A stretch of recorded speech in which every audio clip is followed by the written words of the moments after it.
Success in life, I know, is the idea that in life, everyone works their way to be at a spot where they're able to wake up in the morning happily, be present during the day, and go to bed at night peacefully. If you're doing those three things, then you are successful and you're winning. And if those things are not happening on a consistent basis, we want to start looking for what are the roadblocks that are keeping us from that.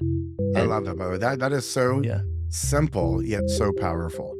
This is so important to me because I watch so many amazing humans who are meant to be creators, who are taken out of their zone of creation because of some very simple, like small mindset tweaks that aren't there. So I have a lot of people who don't feel successful. That is because we very rarely define what success looks like. Hi, this is JP Newman on Investing on Purpose. Today, you're going to meet Sam Prentice, who runs Wealth CEO. And Sam is one of my dear friends and also been my financial advisor and planner, one of them on my team for over 10 years now. Sam has saved me millions of dollars between his tax advice, the insurance policies that he puts me in, how I think about investments, tax flow strategy. Sam is the best, and I'm going to share him with you today. For all you out wondering, how can I exit my business?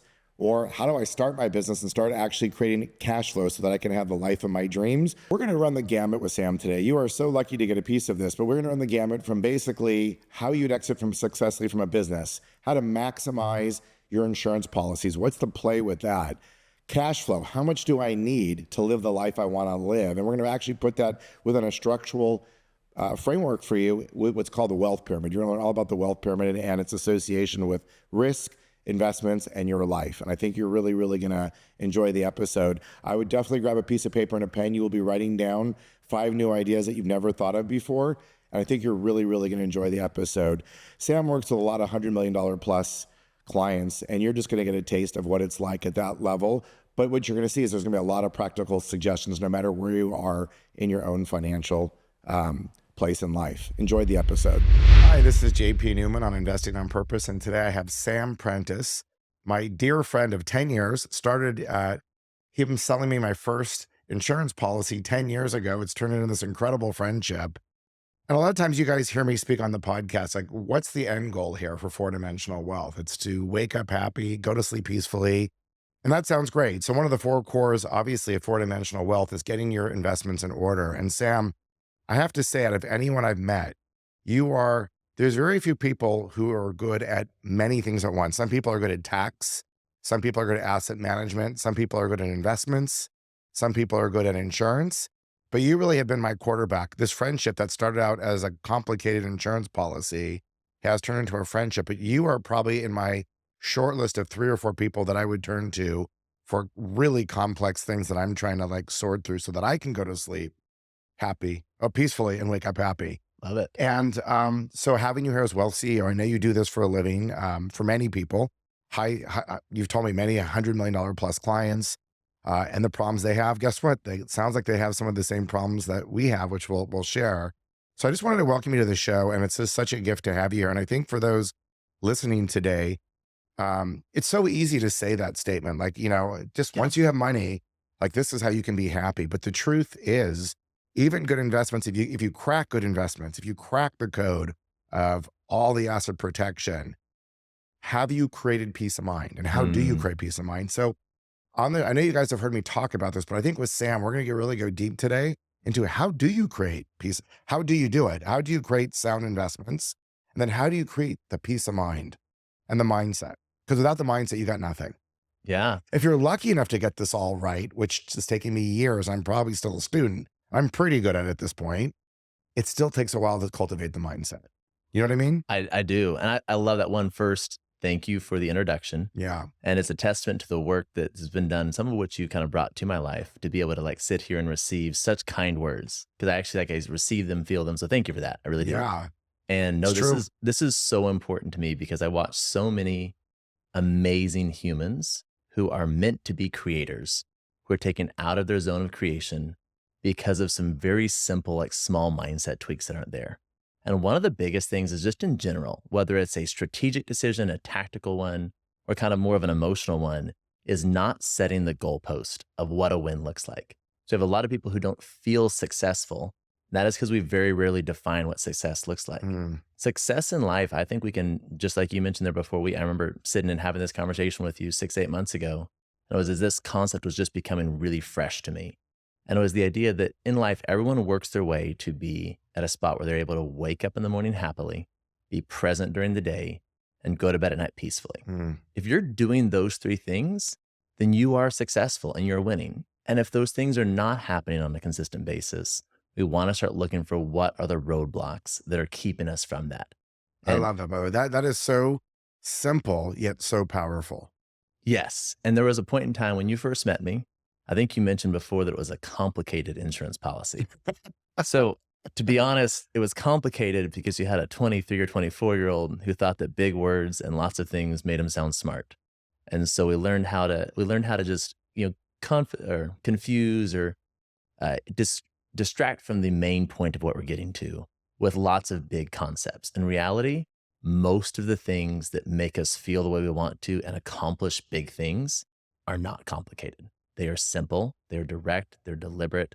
When you do those smart and deliberate things over and over again, you create some really insane results. And so this has been a really fun journey for me is as I've grown and transitioned over time. And you've been so influential in that. I hope you know what a privilege it is to be able to come back here and just share another phase of that journey with you. It actually It's is, cool. it just, I was thinking about that this morning, just how excited I was. Like, and sometimes when I go record content, I have this concern of like making sure I'll get through all of my concepts. With this, I just know there's such an amazing flow from the way we've been able to share so many cool points of life. But yeah, that's the key is defining the goal. If the listeners could hear any one thing, defining what your goal is lets you feel successful. And that's how we get ourselves back into a state of flow and into the state of creation, which is important. And I think that one of the problems with defining a goal that I've seen through my podcast or people that I met is I think most people, if you ask them what's your financial goal, they're going to come up with a number. I want to be worth 5 Yes. million. Right. I want to do 10 million in sales. It's usually a number. But then on the second question I'll ask them is, so why that number? And then it quickly falls apart. And it's like, you realize that you've set an arbitrary goalpost, usually one that's hard to achieve. And then so now you're chasing it, what you think is your goal, 5 million or a big house or whatever you Mm. think. I'm gonna have a big boat or plane, Yep. but there's not really a lot of why behind, like purpose behind it. So that when you achieve it, like all of a sudden what happens to most people, they don't achieve it and feel like a disappointment, or they do achieve it and they feel like it's an empty victory because it never was grounded on anything rich. Yep. Yep. Do you know what I mean? I do. It's hedonic adaptation. We think this is what's really going to get us there. And you get to that point and now it's the next new thing. We're always trying to up level. And that optimizer part, like everyone should get a relationship with the part of themselves that wants to optimize. That's great. But it can be a really damaging part when you don't have a clear goal in mind. So in reality, I think most people are honestly driven by, I call it the growth or the transition phase for entrepreneurs and for investors that they go through. There's 3 stages you kind of have to work through and they come in sequential order. You have to advance from one to the next before you can get to the third. And it's security to lifestyle to impact. It's really difficult to be a creator in your impact, your impact archetype, to be impacting the world when you're not able to feel secure. And that security, sometimes it needs to be sourced from better tactics. Sometimes it has to be sourced from different mindset. I think we're able to delve into both of those and give some really clear ways to do it. But I'll tell you, story time is I had a client who exited for $20 million. So life-changing money. At that point in time, he lived on maybe $400,000 a year comfortably. And so as you know, investing $20 million, even especially with our tax plays that we brought that tax burden down to sub 7 figures. With that, you can easily create security. But if you don't feel secure, it doesn't matter. And in this case, the concept I want to put out there to the world, and I think is really important, is that what makes us feel wealthy is cash flow. Cash flow is what makes you feel wealthy. And so the day he transitioned from having a business that cash flowed to a business that put $20 million in his bank account, he started to feel poor the next day when it became $19,999,950. And I know this because 2 weeks after his exit, he called me and said, Sam, I have this weird situation. This is a testament to the work that's been done because 4 years ago, Sam couldn't have had this conversation. But he calls and says, Sam, I'm triggered. He said, my nervous system is elevated, which I just love that I have clients that talk this way. That's great. You can tell we've gone down the road, JP, like all this work. And so he says, my nervous system was activated. I was triggered. He's like, I went there to buy sandals. He said, I was paying $50 for sandals that I knew should have cost me $30. And my heart was racing. He's like, and I was sitting here and I'm like, Wow. I'm angry with myself. He's like, I just sold for $20 million and I'm sitting here triggered about buying $50 sandals. He's like, I need to know why. Talk to me. I was like, Wow. well, this is why we have a retainer. So, Wow. Wow. so we spent 30 minutes or less now. Honestly, we spent probably 10 minutes explaining that and walking through it. He gets to go repattern in that like one micro moment that just has a wonderful effect going forward. And then we have, a little bit of time to just visit after that. But basically that kind of moment I think is more prevalent. And the thing is, it's hard to talk about because at every stage of the journey, people feel isolation. When you're building your business for the first time, you feel isolated because you're just in the weeds. You're working 18 hours a day, struggling to make things happen. You start having success. None of your friends understand why when your business is making $1 million a year, you still are stressed about money. Like, how could that be the case? And least of all do people understand when you've had 7, 8, 9-figure exits, how you could still have insecurity around money. It's very isolating throughout that journey, and isolation takes us away from our power. And so finding a way to make that more commonplace and say, yeah, these are real things. And so the concept though is that cash flow makes you feel wealthy, and being aware of that, I think is really key because that changes the game. Another thing, besides cash flow, I agree with you Yeah. on cash flow completely. Also, it's mindset. Because I can tell you lately, Sam, for me, I felt for years that I really had gotten over that scarcity and over that fear. And then in this real estate market, when there's been a couple hits and a couple responsibilities, I feel that little flash again, feelings I haven't had for many years, quite frankly, of that fear, dread. Do I have enough? Like things that I haven't thought about in a long time. It's amazing that even when you think you conquer them, what I'm realizing is that mindset's an ongoing practice. Like you don't just conquer this. It's a practice. It is. It's a practice. And I promise for most people, it's probably a practice the rest of your life. It is. So you don't get in that circle of I need more, I need more, I need more, I need more.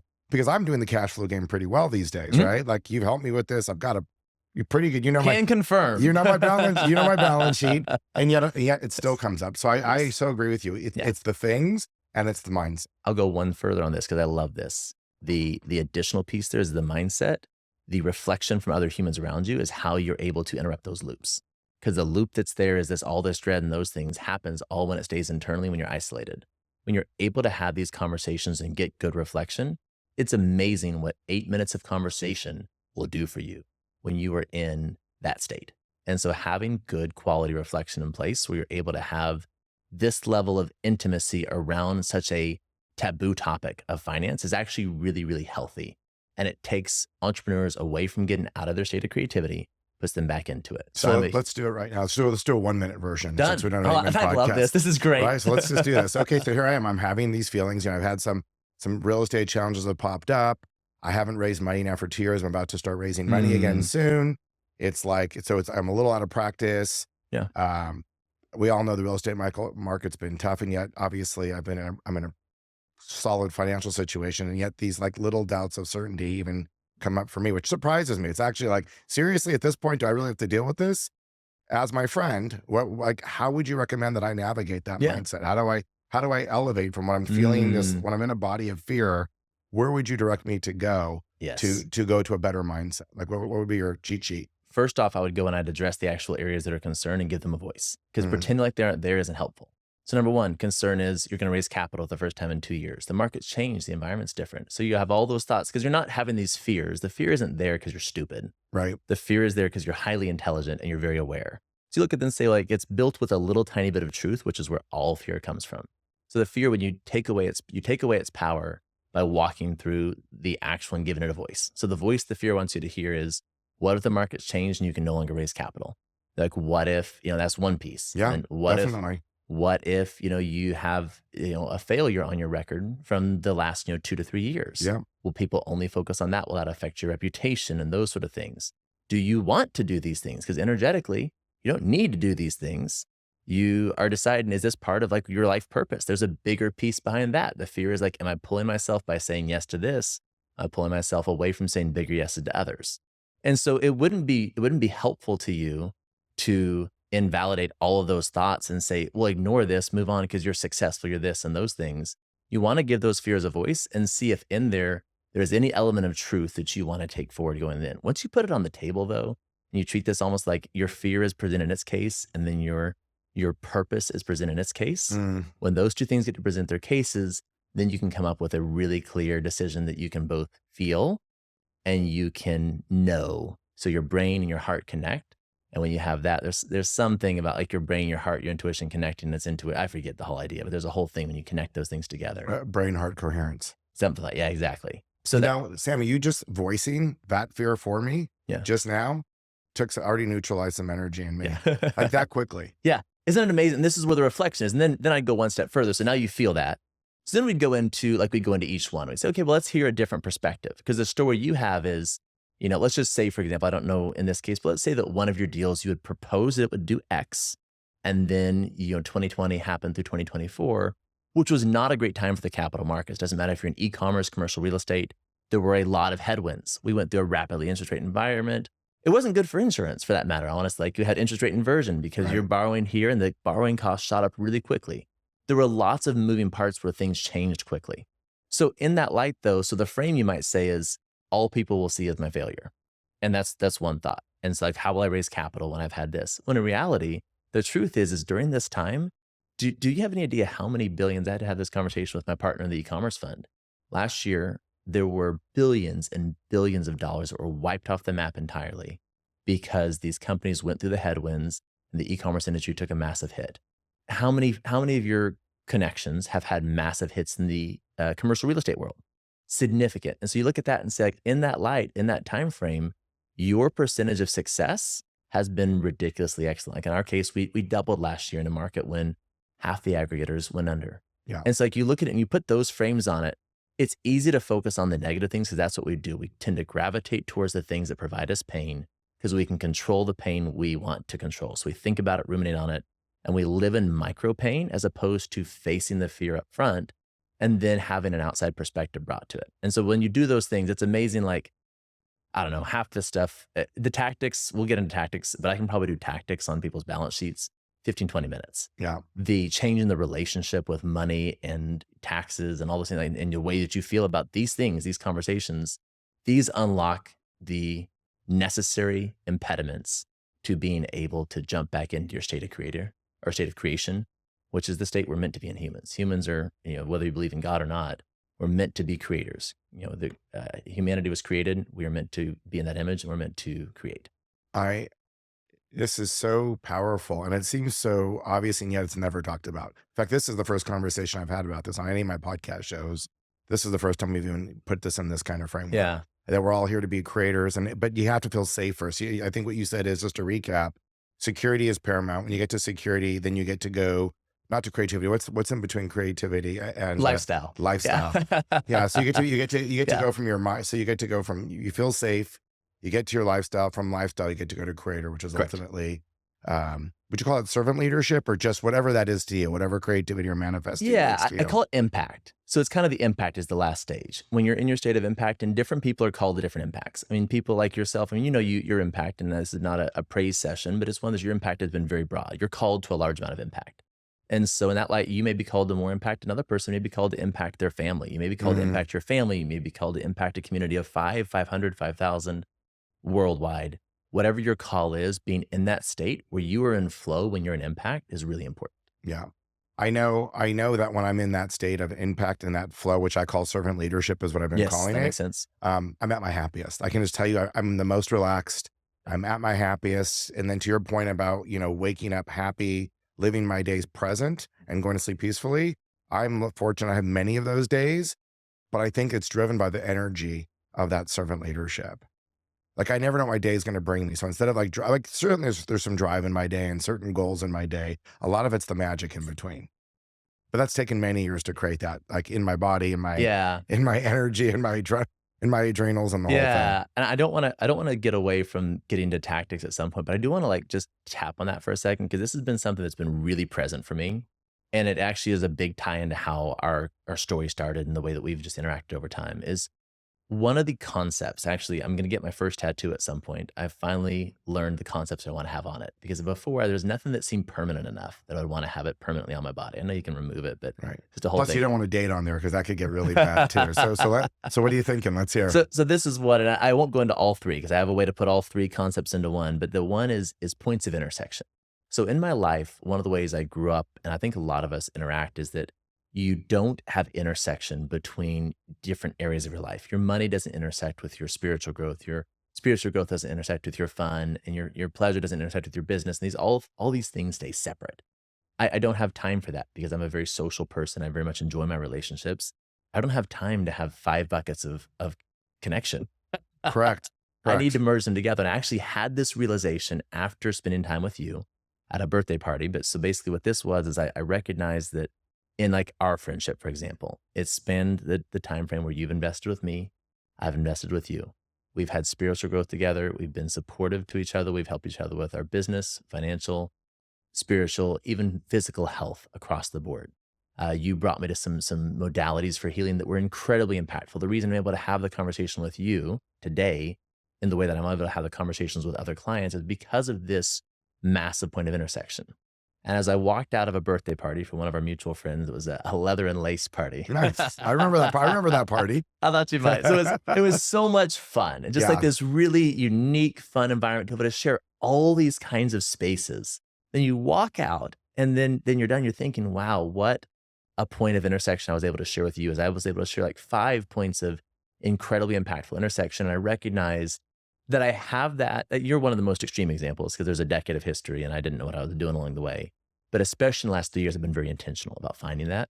And that's why this whole, like when it comes to getting entrepreneurs in their state of creativity, finding your community and the people that you create your community where you are very intentional about finding those massive points of intersection where you can interact, it is a very securing feeling. It's a very empowering feeling.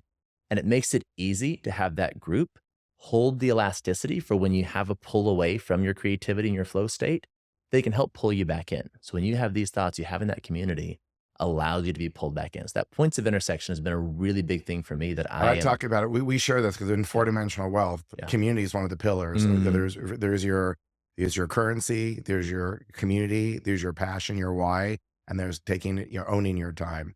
But community, to your point, like we're saying the same thing. You use points of intersection, 4-dimensional. Yeah. I think we both share that, like, yes, wealth, if you think money is wealth and you don't have the intersection of those other things, the community, the purpose, someone to hold you accountable, the servant leadership, the impact, it's going to be a very hollow victory. Absolutely. And I think you and I both have realized you've been around money all your life and you've been given this amazing brain. So you've just consulted so many clients. I feel like a financial psychologist.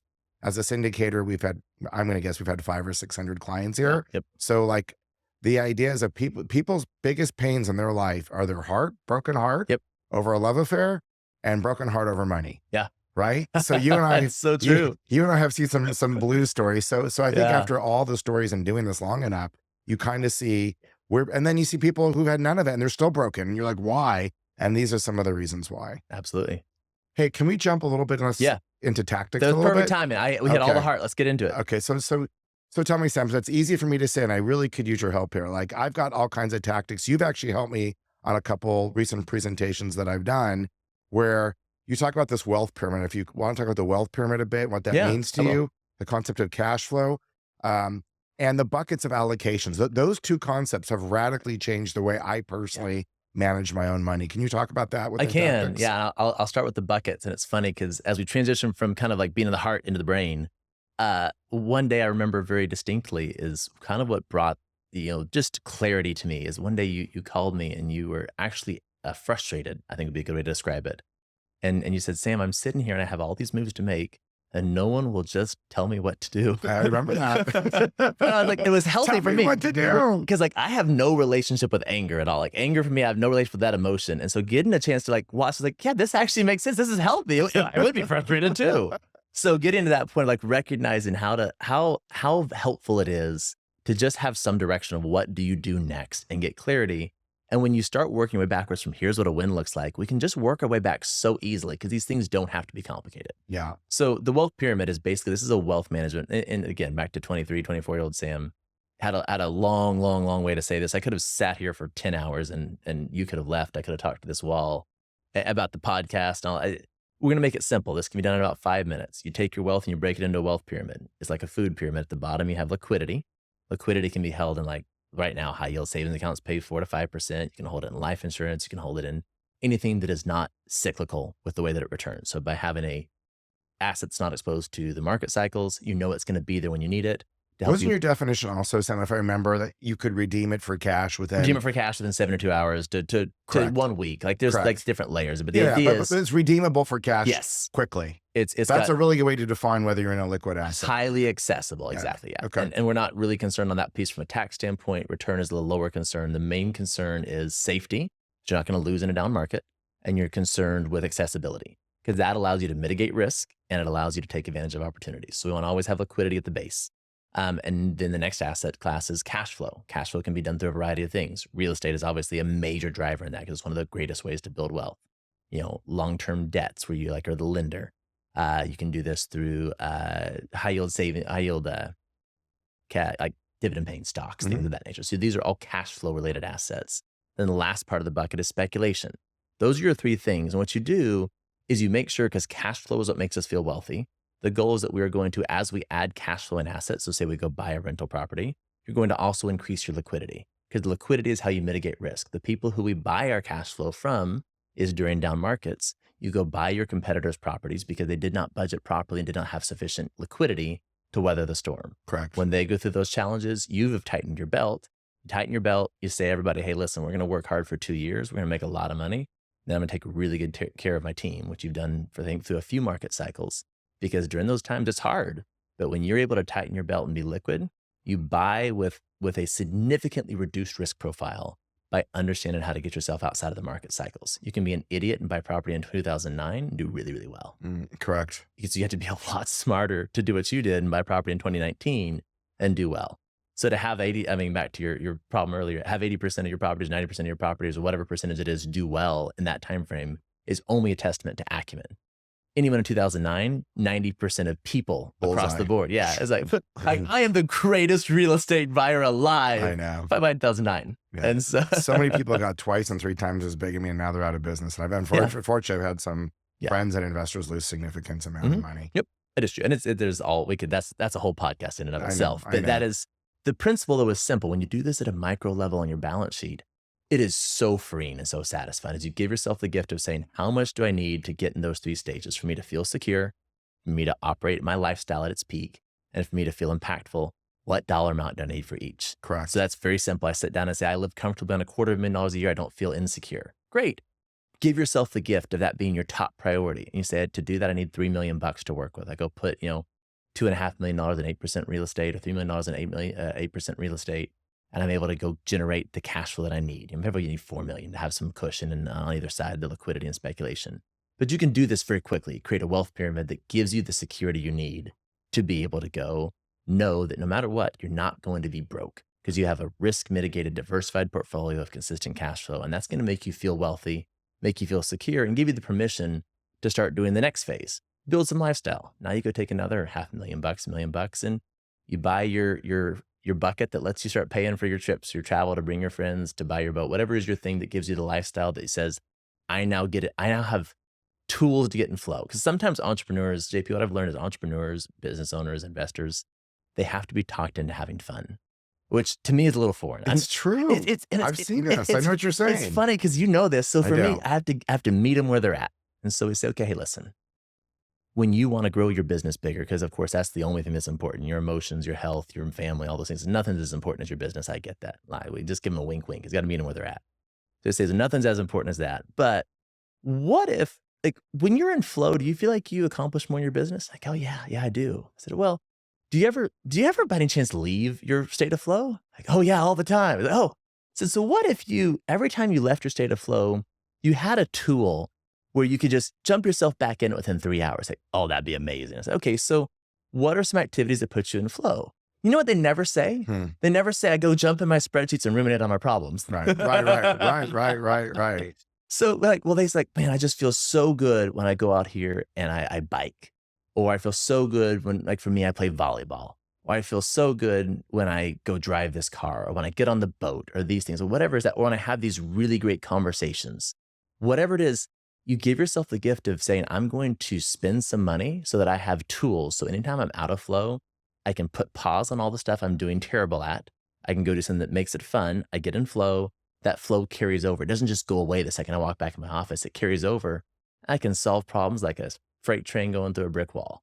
So have to work it into that. So we get a little fun budget to make sure that lifestyle actually contributes to our ability to get into impact. Good. By the way, Jennifer Hude Moscow was just on my show. It releases in a couple of weeks, and she was talking. There's actually she actually gave us a sheet to get into that flow. So she actually gets part of the vivid vision, your 36-month Yeah. vision. So for those who are listening to Sam and want to know, well, how do I know all those things I love to do? If you actually go back to the Jennifer Hude podcast, and if you go to the attachment there, if you look, there's a PDF for you. We actually have a spreadsheet for you to really go deeper into what, to your point, what really gets you into that flow state. So we will help you with that. And I thought it'd be really fun because now you're starting Yeah. to see how It all Jennifer's links. work, how it all links together. Oh, the web of how everything works together is so beautiful. It's amazing. beautiful. But to actually, can I tell you, Sam, one thing you said something that was very powerful, but I want to really hit on this is, so what Sam was saying is, look, first figure out, I always say, figure out your burn rate. That's my first thing is like to a client is figure out your burn. What's it cost to live the life I'm living now,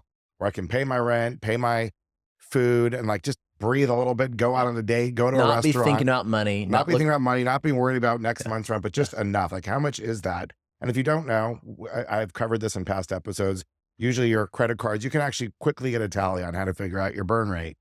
So just for the beginning, like Sam just said, and then when you get, like, you go through these levels. And so what Sam was saying when he went through his numbers, if let's just say your burn rate was $200,000, what Sam was quickly doing in his mind was saying, what would it take to generate in passive income $200,000?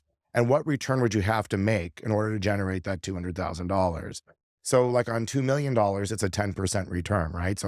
So what he was doing is, we can help you with this if you need some help, is, and again, that just means and by the way, if you do that, Justin Donald says, if you actually get your cash flow to meet your needs and then your flow, guess what you've done for wealth?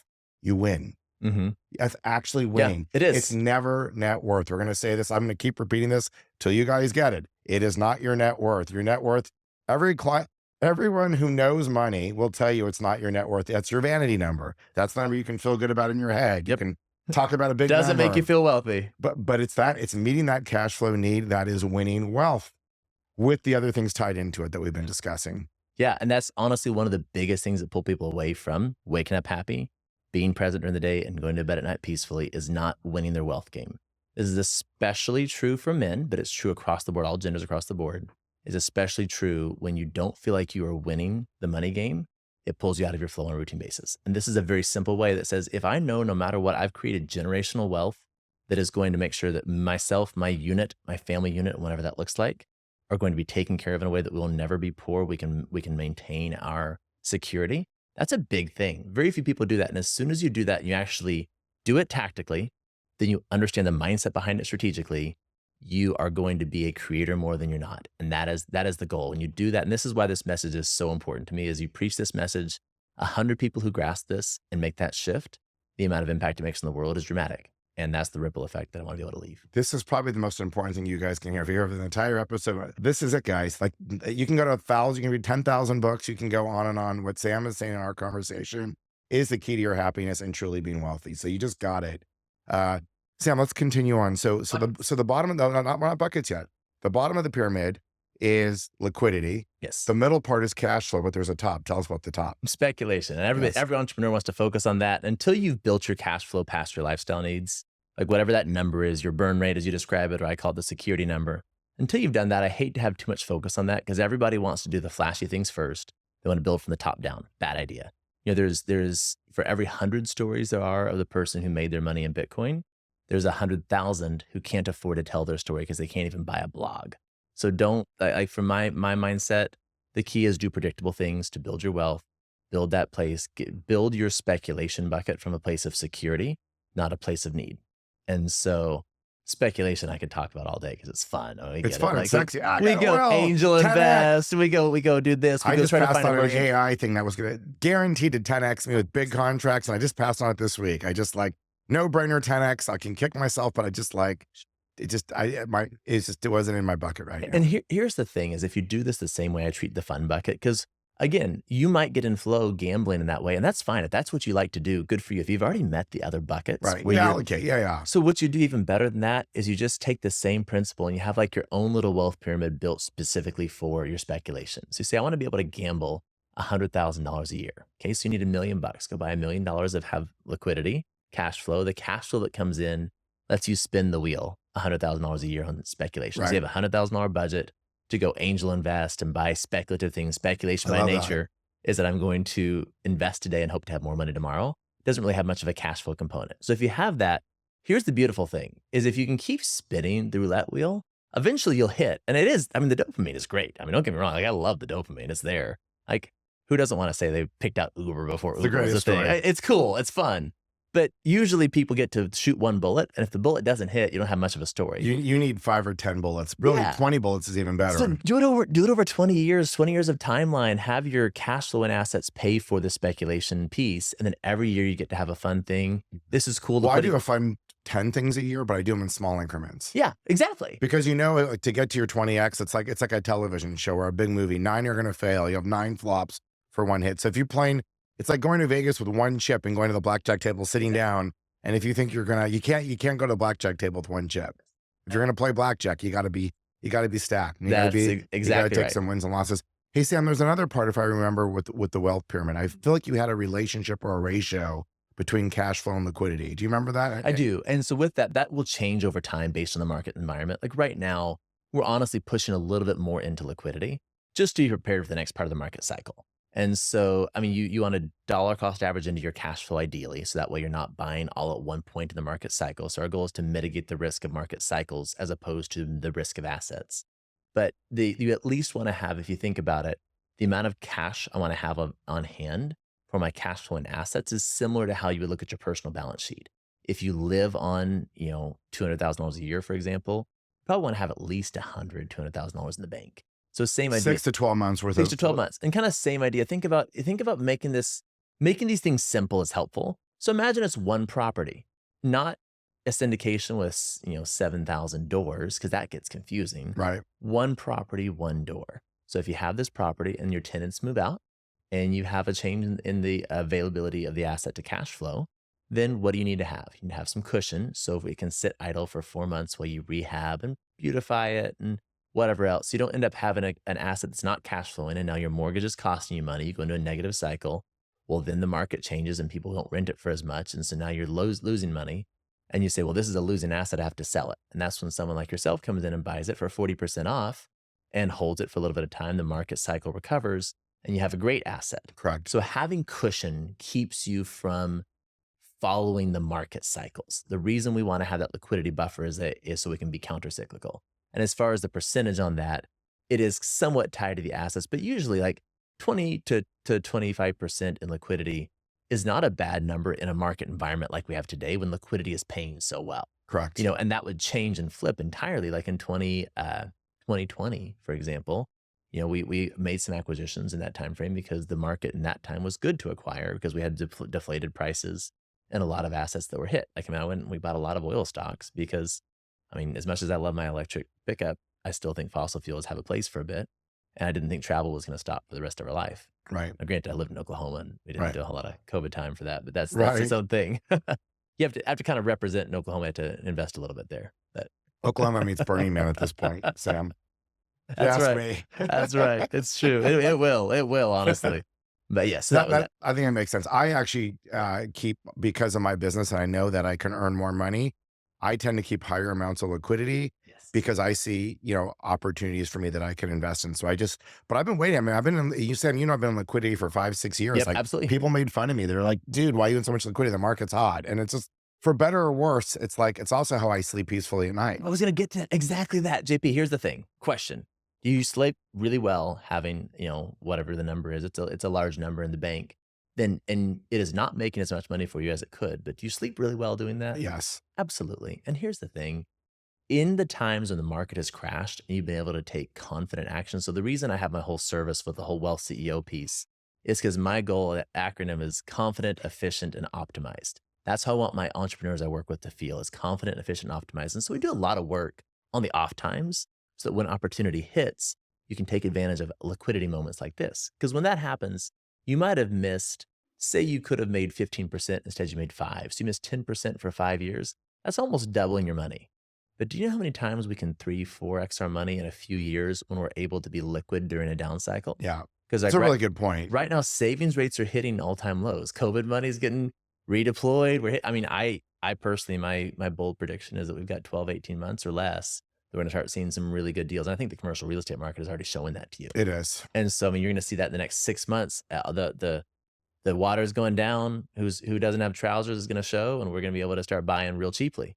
Do And you think the equity stocks are going to follow a similar path? I mean, they're already at lows right now in September. Do you think stocks will continue to be hit, or are we finally taking some air out of PE ratios, or is the American economy just too resilient? I mean, overall, I think that we have a level of resiliency there, and the reason why is because it's so. And I love this conversation. I don't even want to spend a lot of time in it okay, because your listeners are gonna. I don't want it to get focused on it's. okay, I find Wall Street to be so draining to the sense of control yeah, that's why I like and real power. estate. Yeah, It's such a disempowering thing because we sit here and everyone wants to analyze it, and I like it. Like I love a good spreadsheet. I love these things, but in reality, what I think, like if you wanted the big nutshell, is that the elasticity we have in the economy is greater than it was in 2008, for example, because we have such high debt right now. The lever to increase. So there's only two things you can do with monetary and economic policy. lower rates or raise rates, Yeah, right? well, I mean, you can add more money to the supply, increase Right. volume, or you can lower rates and to increase velocity. And so we've already shown that we're willing to wantonly add money to the supply. So I don't know that that's going to ever go away because we did 25% of our entire monetary supply was added in COVID, which was great, by the way. Good times. That were was a had. fun party. Yeah, I enjoyed that part. But then, like velocity, the lever could be lowered quite a bit. So we could lower the debt lever back down. We'd be able to increase velocity. So I think there's room for that elasticity. And that would help some of the commercial real estate as well. But I think a lot of those were just so upside down because of these insanely inflated equity prices that were Right. played because there was so much of an influx of new dollars.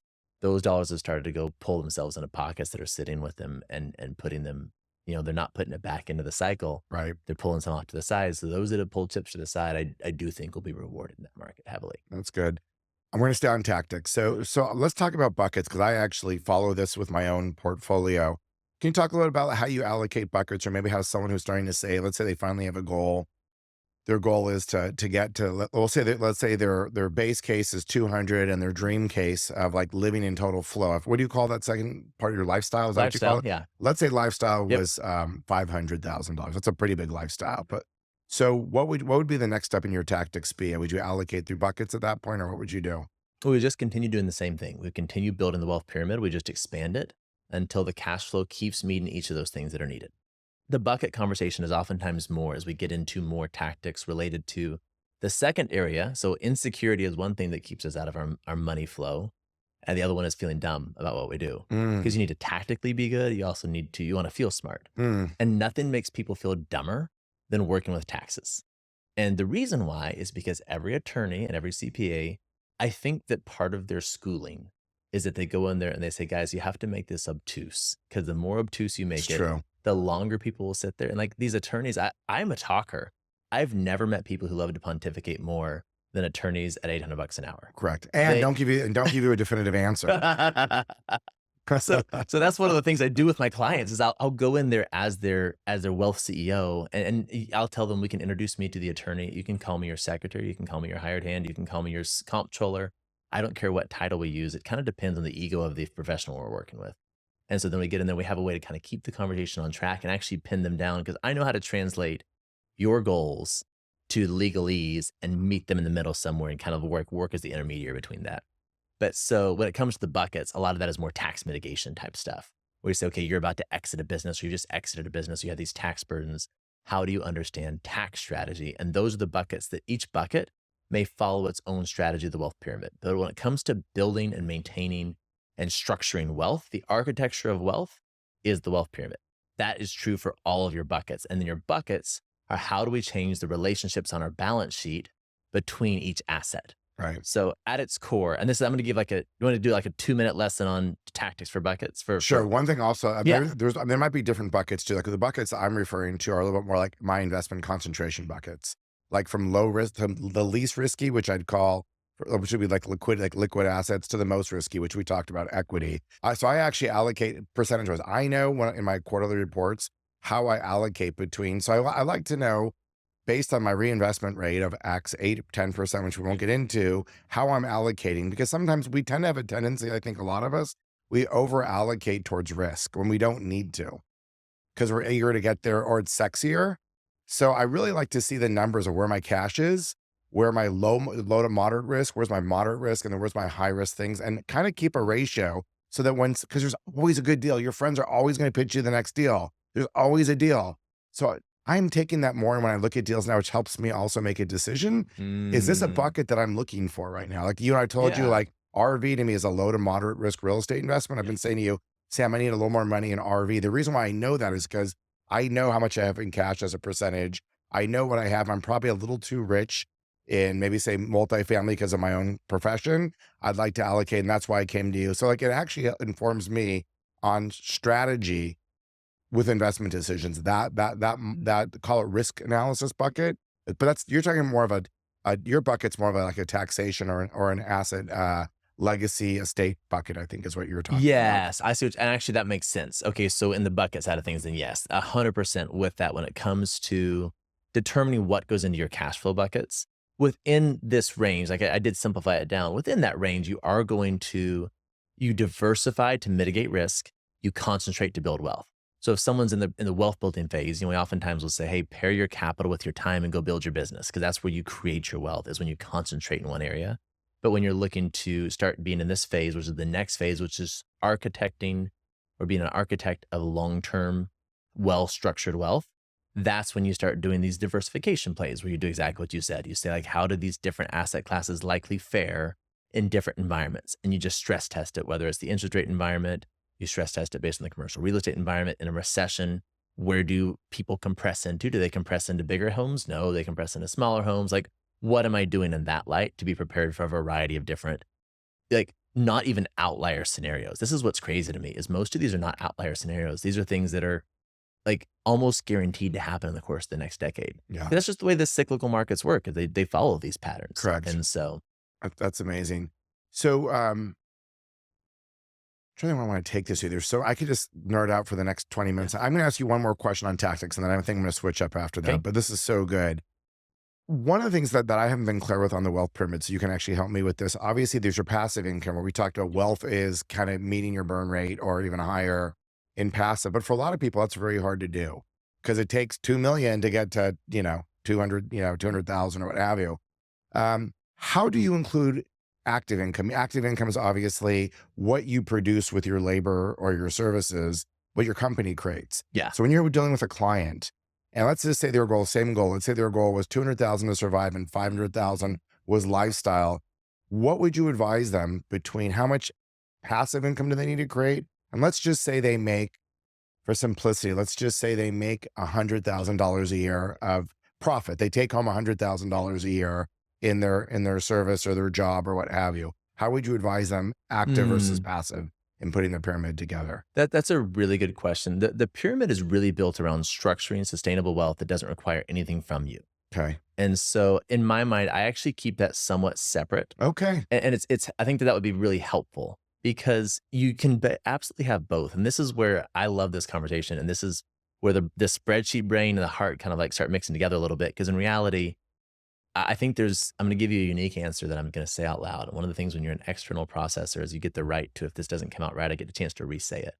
But the idea is that I think that the more your active income actually serves the aspect of you meeting your goal. And remember, the end Mm, goal is to wake up happy, be present during the day, and go to bed at night peacefully.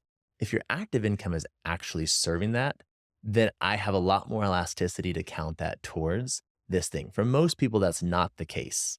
Not most. I say a great majority of no, I'd people, it's say not that the I think in case. Yeah. most cases it's not the case. I would agree And with you. that's the key. So if you're able to reframe that, then I start to have a little bit of a conversation around it. Because like in your case, I mean, you wake up, you walk into an office with people who you have lots of intersection with. You very much enjoy it. It's a beautiful space. You're in flow for the majority of your day, I imagine. And when you're not, you go over to you have your own little hut that's just right on the other side that you can get a little space The if you need it. casita. Yeah, the casita. So, I mean, you operate in a way where your active income generated from the activities that still do take your time, that time spent is very congruent with your goals of waking up happy, going to bed at night peacefully, and being present in between. Yeah. And I so, actually choose to do this. But yes, that was a luxury. I could before I had to. Now I get correct. to choose to be here. And this is the key. And this is why I'm glad you asked the question. The key with recognizing that, and this is is the energy behind it, is that you're making this choice. So if you didn't have your security taken care of elsewhere, would you feel like you had a choice? No, of course not. Like, Not at no, all. not at all. Yeah. I spent many years in survival where I didn't have a choice. I had Of to course. buy diapers for my children. Yeah. And everybody, and that's I say this with both like the understanding of like the realism of it, is that does not mean that immediately, just because you change your mindset, that you will have the ability to go to a space where you are completely financially free. But that is the goal, is to be doing things out of choice, because choice and creation and impact all go hand in hand. And so that's why I keep those two things separately in my mind until, but you can't hack the system. Right. But if someone's still a long way away from getting to that, call it that 200 or 500 in passive, they gotta, so I guess you could almost say like that active income, if they could just take X amount of dollars in their active income and they know every year they're putting a little dent in the money they're going to need. Correct. And that's the goal, is like ideally in a perfect world when you don't have a clear path to instantly create this on day one. So some people will have the money necessary to do this. They just have to go tactically put it together, minimize their tax burden and do this. But if you don't, you start heading that direction because that is your goal. And then the next thing you do is you try to see how can you start to adjust your life to be able to have the active income be more in alignment with the goal of waking up happy. And if you do that, you're actually creating a life that will put you in the state of being a creator while you're still in the build phase. I think what's really important about that, Sam, is that a lot of people are waiting to be happy when they earn the money. Like I'll be happy. Yeah. I'll be a philanthropist when I do this, or I will be happy when I can be in a relationship with a girl, when I can support her, when I can support a family. I don't want to be in a serious relationship. These all like, I will when. And I think what I'm hearing you say is don't do that. Have your vision laid out, and that everything you do revolves around that emotion, that vision, and you start right away as if. Outcome based, baby, reverse engineer. It's so simple. And the mindset, guys, if you're waiting to get to the mindset, you're going to waste many, many years. The mindset, yeah, that's a whole other story. I love this. Actually, this is another podcast, but that's where it's at. This is the spot when people get this. This is what changes the way you interact on a day-to-day basis. It literally changes the chemistry. I agree. Okay, Sam, we're winding up the show, but I'm going to do a power round with you. Ready for a power? I'm ready for a power round. I need a power. I'm going to ask you 6 questions. 3 are going to be how, or going to be what, and 3 are going to be why. We're going to start with you ready for these? Yes. Power sentences. Okay. Go back and forth. Out of everything you know about stocks, bonds, insurance, for a normal person, not even the wealthy person, I know I could just say, for the person who's, let's just say in our audience, let's say they're making $50,000 to $250,000 a year and they're just building wealth. Give me your 3 power tips between your asset classes that someone should look into. Okay, let me think for a second. Yeah. Number one is I would focus on reducing unnecessary waste first. Okay. And that bottled water. The waste. The key is you always save water, shower together. That's the ticket. Oh, that's good. I like it. No, so you've got to reduce waste, and that would look like taxes, unnecessary interest expense, lost money by just bad strategy. Unnecessary what expense? Unnecessary interest expense. Things of that nature. So looking for where, and even, for example, oftentimes people will make very poor decisions by not, sometimes you acquire in bulk. Like the story I use is when Mark Cuban was looking at his best thing he could do as a college student, the first investment he made was actually buying his razors. You like this. He bought his razors in 6 months supply because he was able to reduce. He knew he had a fixed expense by budgeting and having cushion, by having liquidity. He was able to improve his cash flow. Got it. And so reducing your expenses is often the first place when you're in that build phase that you can reduce some of the leaks and be very efficient. Okay, so number one is focus first on reducing his expenses, because then everything else becomes more efficient from that day going forward. That'll pay dividends to you for the rest of your life. Number 2 is get counter-cyclical. How can you be able to make acquisitions when we're not following the market cycle overall? And then step 3 is invest in your relationship with money. Love that. And if you do those 2 things, you will be so far ahead of the rest of it. Wow. I think if you watch this podcast a few episodes, you'll be investing in your relationship with money. Because I've got some pretty smart people on the planet helping you guys with this stuff. Oh, man. Pay attention. Great. Okay. So we just went into some of the tactical. Any more tacticals? I'm about to ask you about some of the whys. Is there any more whats or hows you want to, anything else within that? Or is that, those are powerful ones. There's a whole topic on how taxes work, but basically let's say that for a different podcast. It's going to be another podcast. Another podcast. Yeah. You could totally, between your advice on insurance and taxes and estate planning, which you're helping me with right now, it's like a whole other level. I mean, so we'll save that. Okay. We have to come back. Maybe we'll do a live one together. Maybe we'll do a live. That'd be fun. Okay. Let's go into why. So Sam, I've seen a lot of your transformation. I think you've seen me grow too. You said to me just recently, I said, Sam, God, you've really changed. You are so in your heart. And it's so nice to see people who are so good in their brain about money drop into their heart and have that Mm-hmm. heart-brain coherence. There's not many of us out there. And so it's so much fun. You have dropped so deeply into your heart. And I asked you a question and it was an interesting response and I want to hear more about it. I said to you, Sam, so what is your why? What is your ultimate win and what is your why? And you took a breath. You were in my office and you kind of closed your eyes, if you remember. I had to slow you down a little bit because you and I are both hyper processors. Yeah. We hyper process. And you slowed down and you said, I see myself on a boat and I'm hosting people. And I know that the people that I brought together that I curated on that boat, I'm bringing so much to them. They're going to have new friendships, new relationships. They're learning new things. And that meant so much to me. And I said to you, Sam, why is that important to you? And how does this relate to your mission? And I want to see if you can remember your response or what that response was. I love this because it does show how much these things evolve over time. Because I can tell you my why over the last decade has constantly evolved. There's a thread of where it started to where it ended, but it's constantly evolved. But no, that's important to me. I don't know what the answer I gave at the time was, but I believe it was something to the tune of, I've had this experience in my life where I have had these massive points of intersection and I've felt these points of freedom in the things of the way it's put me into my state of flow, the way it's put me into creator state, the way it's put me in that state of creativity, and being able to share that and help entrepreneurs and investors enter into that state of creation is just, it is the most rewarding thing I can possibly do on the planet. And there's nothing that has ever made me feel my impact more directly than being able to consistently put entrepreneurs into the shade of creativity. And do you know why the emotion, why that is, why that's so important, why that feels so good to you? I do. It's pretty, why do you suppose that bringing investors, your ability through your heart and mind, before it was a lot of your mind, now it's heart and mind, Yeah. to get people into their total creator state? What do you think the emotion for you? What drives you in your soul to do that? What's funny is, as you asked that question, I could feel myself wanting the answer immediately because I like having the answers before you've finished the question. I don't have it. I'm actually really excited to get the reflection back from someone I respect. So I want to have that reflection back from you. What's the reason that you perceive? I perceive because of your journey, you've gone from a childhood and relying so heavily on your head, and you were just a hyper processor, and you were being given liberation. Oh, Where you wow. were able to get out of your head and into your body. And I was there for some of that, Oh, yeah. and into your heart.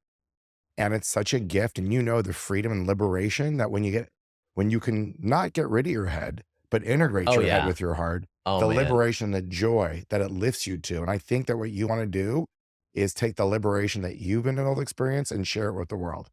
I appreciate that because my brain was all involved. My brain was running that show. You asked me the question, I was writing my brain. As soon as you started talking about like that feeling of internal gut feeling, intuition resonated. I could feel it at my core because that is one thing is I have taken some of the load off of my brain when it comes to decision making and taken some of it to my heart or my intuition. The level of freedom, the amount of energy I have available, because instead of my brain trying to overprocess and run everything like it does, oh my goodness, when you're able to lean into and trust that intuition a little bit, and nothing makes it easier to trust your intuition, like defining your goals and creating good community. And I just want everyone to have that feeling because it is like when you do that, the amount of energy, I probably have 10 times the energy I had 5 years ago. And I feel the same way, by the way. Yeah, I know. I've watched it. I I'm remember. a little older than you, and I still have that. And it's actually Yeah. defining your goals. Yeah. I would add one more thing to what you said. Yes. Having good strategies so that you feel safe because you got those goals licked. And then knowing your purpose and your why and living that why, then that's the trifecta, right? It is. Yeah. So Sam, wow. I didn't know where we were going to go today with this, but if this was the one episode, if one person could only listen to one podcast this year and now to up-level their life, their happiness, and their money, I would tell them to listen to this podcast. Yeah. If I told people to listen to one podcast in general, I would tell them to listen to you. And this has been I've just loved being here. I hope you know how much I appreciate getting to spend time here with you and just share the space. Let's continue because you can continue with some more sophisticated badass advice. Thank you for being here. I love you Likewise. so much. Likewise. And till our next adventure. Thank you, JP. Love you too. Cool. Hey, I hope you enjoyed that episode with Sam. The advice that Sam is telling you is what he's been telling his clients who are worth 100 and 200 and 300 million dollars, and you're getting that advice for free. And by the way, it's great advice. So many people, no offense to a lot of financial planners out there, they're just kind of what they learned in school about stocks and blah, blah, blah. What you're hearing is exact opposite. You're actually hearing the things that will make you wealthy in every single way. You know I'm passionate about four-dimensional wealth. Sam delivered. I hope you enjoyed the episode. Hey, share with us. What did you learn from the episode? Do you have any other follow-up questions that you want answered? Investing on Purpose. Reach out to us. And remember, we're on social media, all the major channels. And if you could, tell a friend about us. Share the secret. We are growing organically. And it's really, quite frankly, been from people like yourselves in the audience sharing the secret of this amazing community that we are creating together. Thank you, and I hope you enjoyed the show.